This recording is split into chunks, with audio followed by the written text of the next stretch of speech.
President Ibrahim Traoré of Burkina Faso was en route to Moscow, a diplomatic journey carrying the hopes of a nation seeking its own path. But when American and French fighter jets suddenly swarmed his plane, a bold move turned into a breathtaking high-stakes drama. What unfolded next would send ripples across the world, heralding a challenge to the old order. The morning sun cast a bright glow over Ouagadougou, the capital of Burkina Faso. Inside the presidential palace, President Ibrahim Traoré meticulously reviewed the final details of his upcoming trip. This wasn't just any state visit. He was personally invited by President Vladimir Putin to Moscow to commemorate the 80th anniversary of the Allied victory over Nazi Germany in World War II.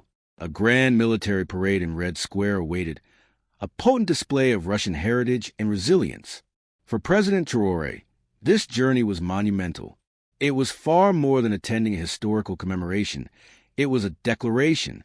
Since assuming office, he had poured his energy into carving out true autonomy for Burkina Faso, steering his nation away from the long shadow of Western powers. His burgeoning relationship with Russia was viewed by many as a courageous stride towards genuine independence, a direct challenge to the former colonial forces that had for so long dictated Africa's fate.